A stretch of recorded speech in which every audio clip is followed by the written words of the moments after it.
Teks prosedur merupakan teks yang menguraikan langkah-langkah atau cara yang diperlukan untuk membuat atau melakukan sesuatu.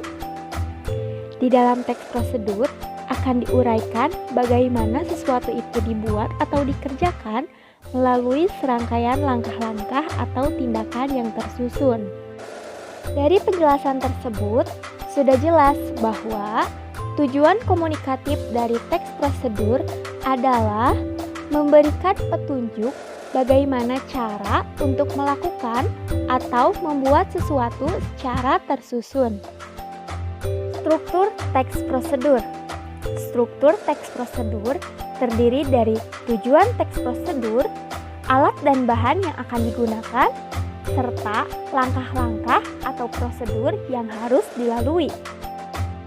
Mengapa alat dan bahan dihubungkan dengan garis putus-putus? Nah, karena alat dan bahan yang digunakan akan disebutkan dalam bagian langkah-langkah, sehingga alat dan bahan bersifat opsional. Jadi, boleh ada, boleh juga tidak ada dalam teks prosedur. Ciri umum teks prosedur. Teks prosedur menggunakan kata bilangan atau konjungsi temporal untuk menunjukkan urutan dalam melakukan suatu hal. Contohnya, kata bilangan pertama, kedua, ketiga, 1, 2, 3, dan seterusnya. Lalu contoh konjungsi temporal, kemudian, lalu, selanjutnya, setelah itu, dan sebagainya. Yang kedua, teks prosedur menggunakan kalimat perintah atau imperatif, yaitu kalimat atau kata yang menyatakan larangan atau keharusan melakukan sesuatu. Contohnya, tambahkan garam secukupnya, jangan gunakan air panas, dan seterusnya. Sekarang, mari kita perhatikan contoh dari teks prosedur. Teks prosedur ini dibuat oleh Kementerian Kesehatan Republik Indonesia yang berisi cara cuci tangan pakai sabun.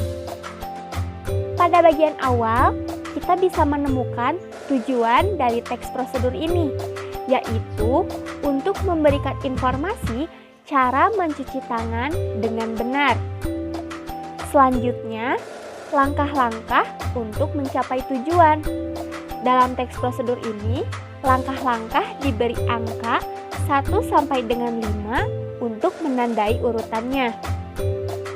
Langkah-langkahnya yaitu 1.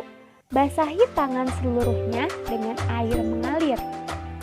2. Gosok sabun ke telapak, punggung tangan, dan sela jari-jari. Yang ketiga, bersihkan bagian bawah kuku-kuku. Yang keempat, bilas tangan dengan air. Dan yang kelima, keringkan tangan dengan handuk, tisu, atau keringkan dengan udara. Nah, dari contoh teks prosedur ini, kita bisa menentukan struktur dari teks prosedur. Yang pertama adalah tujuan teks prosedur ini, dan yang kedua adalah langkah-langkah yang harus dilalui.